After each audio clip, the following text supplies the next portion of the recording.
खुद दरवाजा खोल देता है और उसे अंदर आना पड़ता है। खाने के दौरान सीफन के कपड़ों पर खाना गिर जाता है तो हीसुए उसे अंदर जाकर साफ करने को कहता है। तभी एक लड़की अंदर आती है और सीफन से कहती है कि हीसुए पहले भी किसी से प्यार करता था, लेकिन वह लड़की उसे छोड़कर चली गई। वह चेतावनी देती है कि अगर सीफन भी ऐसा करने वाली है तो ऐसा ना करे, क्योंकि हीसुए दोबारा यह दर्द सहन नहीं कर पाएगा। यह सुनकर सीफन अंदर से टूट जाती है, लेकिन खुद को संभाल लेती है। जब वह बाहर आती है तो देखती है कि हीसुए दरवाजे पर खड़ा है। हीसुए ने दरवाजे के बाहर खड़े खड़े उनकी पूरी बात सुन ली थी। सीफन यह समझते ही बहुत शर्मिंदा हो गई और बिना कुछ कहे जल्दी से वहाँ से चली गई। उधर हीसुए अंदर से टूट गया था और उसका चेहरा साफ बता रहा था कि वह कितना दुखी है। तभी शूशंया वहाँ आती है और उससे पूछती है कि क्या शिफान ने उसे कुछ बताया। हीसुए हैरान होकर पूछता है कि क्या मतलब। तब वह बताती है कि शिफान उसे प्यार करती है, लेकिन वह नए रिश्ते से डरती है, क्योंकि जब उसे विदेश जाने का मौका मिला था तब यानहेंग उसे छोड़कर चला गया था और वह वही दर्द दोबारा नहीं झेलना चाहती। नए साल की रात हर कोई अपने परिवार के साथ खुशियां मना रहा होता है, लेकिन हीसुए अपने पिता से मिलने जाता है जो अब दूसरी शादी कर चुके होते हैं। उस घर से जुड़ी यादें उसके लिए दर्दनाक होती हैं, क्योंकि वही उसकी माँ की मौत हुई थी। फिर भी वह अपने अतीत का सामना करने का फैसला करता है। उधर शेन शिफान अपने परिवार के साथ बैठी होती है और अपने फोन को देख रही होती है। तभी उसे यानहेंग का मैसेज आता है जिसमें वह उसे नए साल की शुभकामनाएं देता है। शिफान बिना देर किए उसे ब्लॉक कर देती है। उसी समय हीसुए का फोन आता है और वह उसे पूछता है कि वह कैसी है। शिफान कहती है कि उसे उसकी कॉल से हैरानी हुई। हीसुए बताता है कि वह सिर्फ उसे नए साल की शुभकामनाएं देना चाहता था। दोनों के बीच हल्की झिझक होती है, लेकिन फिर भी उनकी बातचीत उन्हें खुश कर देती है। जैसे ही घड़ी 12 बजाती है, हीसुए को शिफान का वीडियो कॉल आता है। वह कॉल उठाता है और देखता है कि शिफान ने उसके लिए छोटा सा केक बनाया है और उसका बर्थडे सॉन्ग गा रही है। यह देखकर हीसुए भावुक हो जाता है, क्योंकि उसने उसका जन्मदिन याद रखा था। शिफान उसे कहती है कि वह कोई विश मांगे और मोमबत्ती बुझा दे। जब वह ऐसा करता है तो वह पूछता है कि उसे उसका जन्मदिन कैसे याद रहा। शिफान मुस्कुराते हुए कहती है कि वह इसे कभी भूल ही नहीं सकती। उस पल हीसुए को यकीन हो जाता है कि शिफान सच में उसे प्यार करती है। अगले दिन हीसुए गाँव में घूमता है और लोगों की मदद करने की कोशिश करता है। फिर वह शिफान से मिलने जाता है और उसे लाल बीन्स देता है। शिफान पूछती है कि वह यह क्यों लाया है। हीसुए बताता है कि उसने सुना है कि वह एक मुश्किल समय से गुजर रही है और वह खुद भी ऐसा दर्द झेल चुका है, इसलिए वह चाहता है कि वह धीरे धीरे ठीक हो जाए। वह उसे सलाह देता है कि वह अपने दिल के घावों को भरने के लिए समय ले। शिफान यह सुनकर थोड़ा अजीब महसूस करती है, क्योंकि वह अभी किसी रिश्ते के लिए तैयार नहीं है, लेकिन उसे हीसुए के साथ रहना अच्छा लगता है। उसी समय उसे यूनिवर्सिटी से नोटिफिकेशन मिलता है कि उसकी यात्रा अक्टूबर में होगी। वह सोचती है कि हीसुए को यह बता दे, लेकिन वह झिझक जाती है। उधर हीसुए भी अपने फोन पर कुछ लिख रहा होता है, लेकिन वह भी कुछ भेज नहीं पाता। दोनों ही अपनी भावनाएं कहने से डर रहे होते हैं। अगले दिन होटल में शिफान एक बीमार गेस्ट के लिए हीसुए से सलाह लेती है। हीसुए उसे अस्पताल लाने को कहता है। जब वह मरीज को लेकर आती है तो हीसुए उसकी जांच करता है और फिर शिफान के पास बैठ जाता है। वह नोटिस करता है कि शिफान ने लंबे समय से अपना चेकअप नहीं करवाया। वह उसका हाथ पकड़कर उसकी नाड़ी चेक करता है और पूछता है कि क्या वो फरवरी में जा रही है। शिफान बताती है कि उसने अपना प्लान बदल दिया है और अब वह अक्टूबर में जाएगी। यह सुनकर हीसुए थोड़ा चौंक जाता है। जब शिफान अपना हाथ पीछे खींचने की कोशिश करती है तो वह धीरे से उसका हाथ फिर पकड़ लेता है और पूछता है कि उसने ऐसा क्यों किया। शिफान शर्माते हुए बताती है कि वह यहाँ थोड़ा और समय बिताना चाहती है। यह सुनकर हीसुए के दिल में खुशी भर जाती है। बाद में वह उसे मैसेज करता है और पूछता है कि क्या उसने खाना खाया। शिफान जवाब देती है कि उसने अभी तक कुछ नहीं खाया, क्योंकि उसके पिता को खाना बनाना था, लेकिन उन्होंने नहीं बनाया। हीसुए ने सुझाव दिया कि वे काम के बाद मिल सकते हैं, इसलिए वह शाम को बगीचे में उसका इंतजार करने लगा। इंतजार करते करते वह अकेले बैठकर शराब पीने लगा और धीरे धीरे वहीं बैठा बैठा सो गया। जब शिफान वहाँ पहुंची तो उसने उसे जगाने की कोशिश की, लेकिन हीसुए नींद में कुछ दर्द भरी बातें बुदबुदाने लगा, जैसे वह अपने पुराने जख्म याद कर रहा हो। उसकी बातें सुनकर शिफान को भी वह रात याद आ गई जब वह खुद नशे में थी। अचानक हीसुए उसके करीब आ गया और अपना सिर उसके कंधे पर रख दिया। फिर उसने धीमी आवाज में कहा कि वह उसे घर ले चले।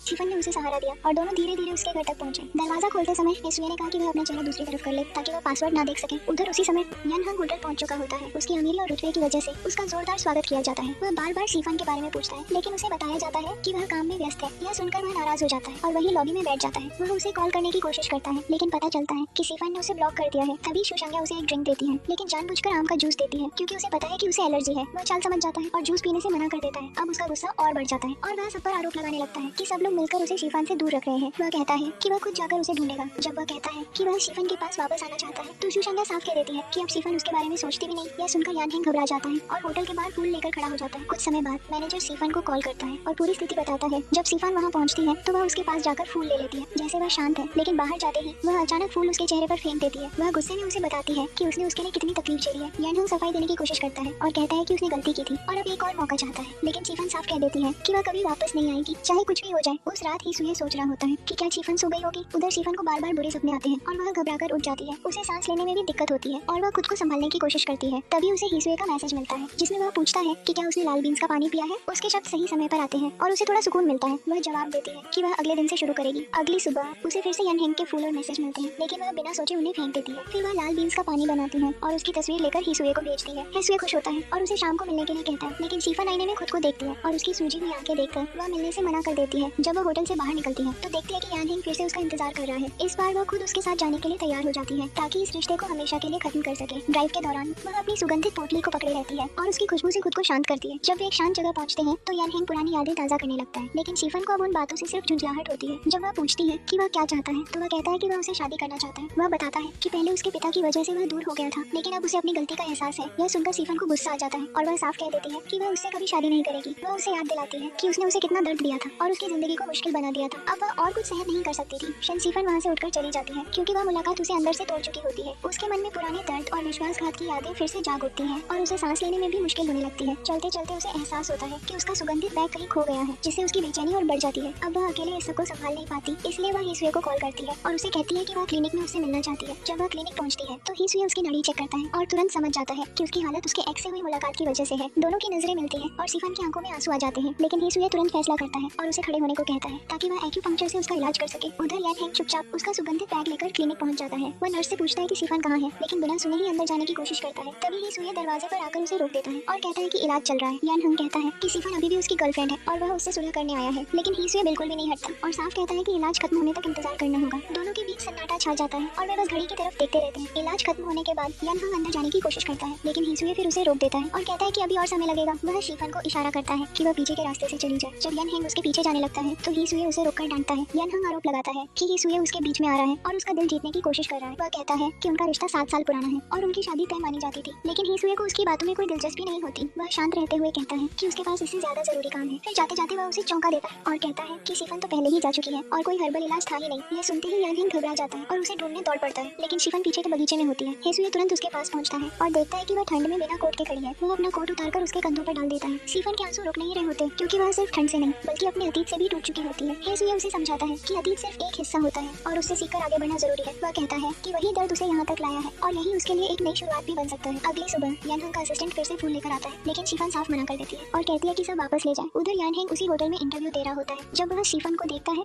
तो इशारे से मिलने की बात करता है, लेकिन सिफन उसे नजरअंदाज कर देती है। इस बार वह सीधे उसके घर पहुंच जाता है और उसके परिवार से शादी की बात करता है, लेकिन उसकी माँ उसकी बातों से बिल्कुल प्रभावित नहीं होती। तभी सिफन घर आती है और उसे देखकर गुस्से में आ जाती है। वह साफ कह देती है कि वह तुरंत यहाँ से चला जाए, लेकिन यान हेंग जिद पर अड़ा रहता है और कहता है कि वह सब कुछ ठीक करना चाहता है। सिफन उसे याद दिलाती है कि उसने उसे कितना दर्द दिया था और अब वह वापस नहीं आ सकता। तभी हीसुए वहाँ पहुँचता है और उसके लिए खाना लेकर आता है। यान हेंग उसे देखकर भड़क जाता है और उसकी तरफ बढ़ता है, लेकिन हीसुए शांत रहते हुए कहता है कि यहाँ उसकी कोई जरूरत नहीं है। यान हेंग गुस्से में कहता है कि अगर सिफन उससे दूर जा रही है तो इसकी वजह सिर्फ हीसुए है, लेकिन इस बार हीसुए सीधे उसकी आंखों में देखकर पूछता है कि उसने ऐसा क्या किया है जिससे सिफन उसके साथ रहना चाहे। उसके पास इसका कोई जवाब नहीं था और वह उल्टा सवाल कर बैठता है कि हीसुए ऐसा क्या दे सकता है जो वह नहीं दे पाया। लेकिन बात और बढ़ने से पहले ही शनसीफन वहाँ से चली जाती है और पूरा दिन अपने आंसुओं में डूबी रहती है। वह अंदर से पूरी तरह टूट चुकी होती है क्योंकि उसे समझ नहीं आता कि कोई इंसान इतना दर्द देकर वापस कैसे आ सकता है। लेकिन इस बार वह खुद को ज्यादा देर तक कमजोर नहीं पड़ने देती और अगली सुबह अपनी जिंदगी संभालने का फैसला करती है। होटल पहुंचते ही उसे यान हेंग की तरफ से एक गिफ्ट मिलता है जिसमें एक नया परफ्यूम होता है और साथ में एक मैसेज भी। वह कहता है कि उसकी खुशबू जल्दी खत्म हो जाती है, इसलिए उसने उसके लिए नया इत्र बनाया है ताकि वह हमेशा उसे याद रखे। लेकिन जैसे ही सिफन उसे लगाती है उसे घुटन महसूस होने लगती है। तभी उसे एहसास होता है कि अब वह उस पुराने एहसास से जुड़ी नहीं है। वह तुरंत अपना पुराना खाली परफ्यूम बैग उठाती है और बाहर निकल जाती है। अब उसके मन में कोई कंफ्यूजन नहीं होता। वह पूरी तरह समझ चुकी होती है कि उसे क्या चाहिए। बिना समय गंवाए वह हीसुए से मिलने चली जाती है। वह उसे बाहर कूड़ा फेंकते हुए देखती है और चुपचाप उसका इंतजार करती है। जैसे ही हीसुए उसकी तरफ मुड़ता है वह सीधे अपने दिल की बात कह देती है। उसकी आवाज हल्की कांप रही होती है, लेकिन वह साफ कहती है कि वह उससे प्यार करती है। फिर वह उससे पूछती है